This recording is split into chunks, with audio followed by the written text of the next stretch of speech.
Hello, my name is Daniel Leonardo, and in this video, I'm gonna be reading the summary of the letters in Frankenstein.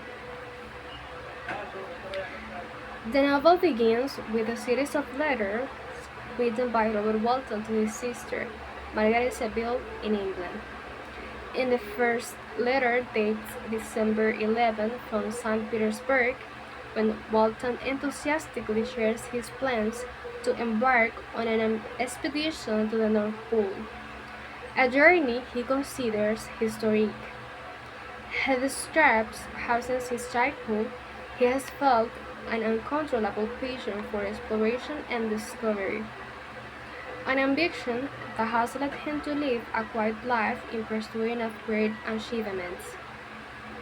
Walton explains that he hopes to open new maritime routes and discover unknown territories in order to contribute to the progress of humanity. The tone of the letter reflects his absolute confidence that his project will succeed, as well as his desire to immortalize himself through his discoveries. In the second letter, written from Ashengold on March 28, Walton reveals a more intimate and vulnerable side, although determined to continue the expedition. He confesses to his sister that he feels deeply lonely.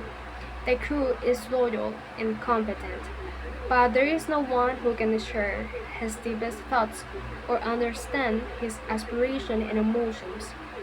Walton reflects on the importance of true friendship, the need for someone who can accompany him not only physically but also intellectually and emotionally. Nevertheless, his ambition remains intact. He will not allow loneliness to stop him or weaken his determination to reach the North Pole. This letter establishes one of the novel's central themes, the human longing for connection versus the pursuit of personal glory. The third letter, dated July 7, conveys a tone of optimism and confidence. Walton describes the voyage across the open sea as safe and calm, with an enthusiastic and disciplined crew. He feels closer than ever to achieving his goals and fulfilling what he considers his destiny. At this point, the dangers that lie ahead are not yet apparent, and the narrative reflects the hope and ambitions of Young, as well as Walton's confidence that science and perseverance can overcome any obstacle. However, the letter also carries a sort of foreshadowing. The very ambition that drives him could lead him into perilous situations. The fourth letter, sent from the ship in August, marks a turning point. Walton explains that his vessel has become trapped between giant sheets of ice in the Arctic, creating tension and imminent danger for the crew.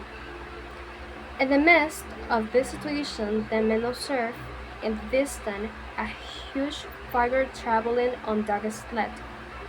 Shortly afterward, they find a man near death, weakened by cold and exhaustion, Victor Frankenstein. Walton described him as noble, intelligent, and sensitive, though visibly consumed by suffering.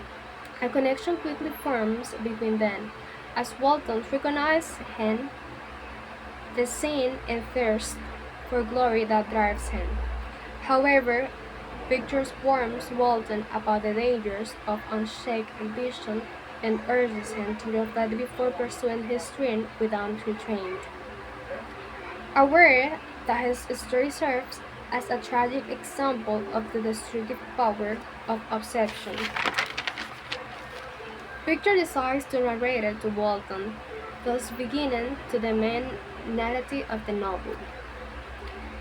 Taken together, the letters function as a narrative frame that introduces the reader to the story and establishes its central themes: ambition, the pursuit of knowledge, loneliness, and the need for friendship. Walton also serves as a mirror of pictures showing how the pursuit of glory can blind a person and push them to their limits.